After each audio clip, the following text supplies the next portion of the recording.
Alors aujourd'hui, on reçoit Alain Roy, professeur à la Faculté de droit de l'Université de Montréal, qui est aussi devenu un militant à la fois du droit des animaux et de la réforme du droit de la famille. Grosse journée d'ailleurs aujourd'hui, Alain. Vous avez lancé un manifeste en fait qui vise à réformer le droit de la famille. Vous avez plusieurs ministres, d'anciens ministres en fait, de la justice et ou de la famille. Parle-nous-en un peu. 5 jours avant les élections, il y a un débat qui a été organisé par la Chambre des notaires et par la Faculté de droit de l'Université de Montréal. Un débat qui mettait en cause les porte-paroles en matière de justice des 4 principaux partis politiques. L'idée était de les amener à discuter de réformes, à placer cette réforme au cœur des enjeux électoraux.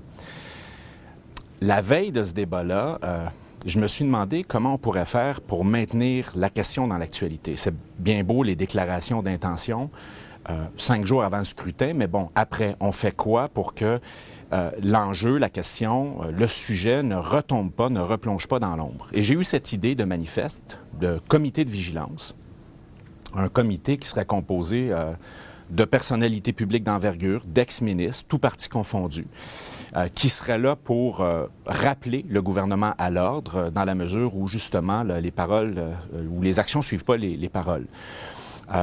J'ai profité de mon allocution de fermeture à ce débat pour annoncer l'initiative, pour annoncer la création du comité de vigilance.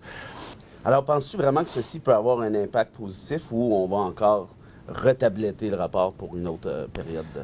Bien, écoute, moi, j'ai confiance en la nouvelle ministre de la Justice, Mme Lebel, qui a quand même ses faits d'armes et qui a clairement dit que ça faisait partie de ses priorités. Bon, évidemment, on jugera l'arbre à ses fruits éventuellement, mais on donne la chance aux coureurs. Alain, on te connaît en droit de la famille, évidemment. Tu es prof depuis plusieurs années à la Fac de droit. On t'a connu plus récemment, cela dit, comme un militant du droit des animaux. Oui. Hein? Tu enseignes le droit des animaux aussi, donc tu combines science et militantisme. Qu'est-ce qui t'a amené à défendre cette cause-là? C'est le droit de l'enfant. 2015, 2016? 2015, oui. Oui, à peu près. La loi qui est entrée en vigueur a déclenché le mixte, si on veut, entre mes intérêts militants et mes intérêts académiques. Mais tout part du droit de l'enfant. Parce que pour moi, ça va peut-être t'étonner, mais l'animal, c'est un peu l'enfant des temps modernes. Ah oui, hein? OK. Là, est-ce que tu vois une certaine évolution en matière de droit animal? Moi, j'ai l'impression d'en voir une. Je suis moins impliqué que toi, il y a eu une grande évolution en 2015 qui a peut-être pas été saisie dans toutes ses dimensions, mais en 2015, de la loi? oui, dans la loi sur le bien-être animal. La loi sur le bien-être et la sécurité de l'animal, ce qu'on appelle la loi BESA. Ouais. Mais dans cette loi-là, on redéfinit l'animal et elle se répercute, la nouvelle définition, dans le Code civil. L'animal est devenu un être sensible qui a des impératifs biologiques. Ce n'est plus, pour les fins des lois de protection, un objet. C'est un sujet, c'est un être sensible. Ça change tout, ça. C'est un nouveau paradigme. Et à partir de ce nouveau paradigme, il y a des évolutions, évidemment, qui vont se faire. Est-ce qu'il n'y a pas une contradiction, par contre, parce qu'on sait, puis d'ailleurs, tu étais au cœur de ça, lorsqu'on a parlé de la question des rodéos à Saint-Tite, à Montréal aussi, l'année dernière. Tu as mis de l'avant le fait que Québec violait sa propre loi dont tu viens de parler. Comment tu expliques ça? On adopte ça en 2015 et simultanément, ou presque, on viole cette loi-là impunément. Quand je dis que je suis loin d'être certain qu'on a saisi toutes les implications de cette loi-là, c'est un exemple. Pour plusieurs parlementaires, on visait les usines à chiots. Je me souviens d'avoir eu une discussion avec un chroniqueur qui disait, mais voyons donc, cette loi-là vise les animaux domestiques. Oui, domestiques au sens de domestication par l'espèce humaine, là, qui remonte à des millénaires, pas au sens d'animal de compagnie. Il n'y a pas que les chiens et les chats. Les chevaux de rodéo. Les chevaux de rodéo sont des animaux domestiques au sens de la loi, donc sont visés. Et ce que on doit comprendre, c'est qu'il n'y a pas d'exception culturelle, il n'y a pas d'exception tradition. C'est pas parce qu'une activité est ancrée dans un milieu depuis 50 ans et qu'elle génère des retombées économiques qu'automatiquement le cadre juridique ne s'applique pas. On a voulu un cadre d'ordre public. Alors, ma prétention et celle de plusieurs autres, c'est que les activités de rodéo contreviennent à la loi. Bon. Pourquoi?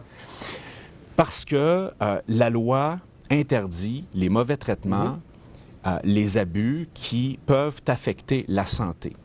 Et selon le vétérinaire qui a été engagé au terme du processus judiciaire qui donc a mené à une entente homologuée par la Cour, les animaux, dans le cadre des rodéos, sont à risque.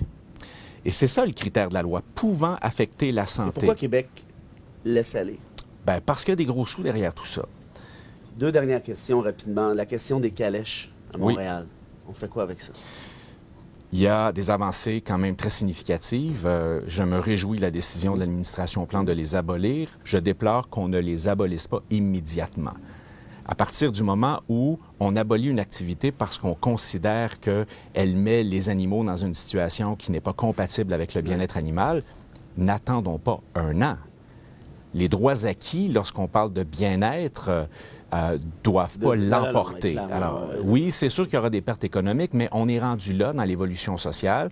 Tu es devenu un militant, tu es devenu un scientifique qui fait notamment du militantisme, qui n'enlève rien à la démarche scientifique, au contraire. Comment tu vis cette espèce de... Tu es devenu une vedette médiatique aussi. Comment tu vis avec l'espèce de... Comment je pourrais dire? De rôle que tu t'es donné nécessairement pour en matière de droit animal et droit familial. Ouais. Les critiques sur les médias sociaux. Et d'ailleurs, tu vas toucher des points sensibles, hein, tant en matière de droit familial qu'en matière de droit animal, quand des chroniqueurs te rentrent dedans, parfois à la radio, et ainsi de suite. Comment on vit ça? C'est drôle, c'est une bonne question. J'ai toujours été militant pour les droits de l'enfant. J'enseigne le droit de l'enfant, je fais de la recherche sur les droits de l'enfant. Il n'y a personne qui a jamais considéré que c'était incompatible avec mon activité économique. Jamais. Les constitutionnalistes font du militantisme pour les droits fondamentaux. Alors pourquoi est-ce que le raisonnement serait différent parce qu'on parle de droits animaliers?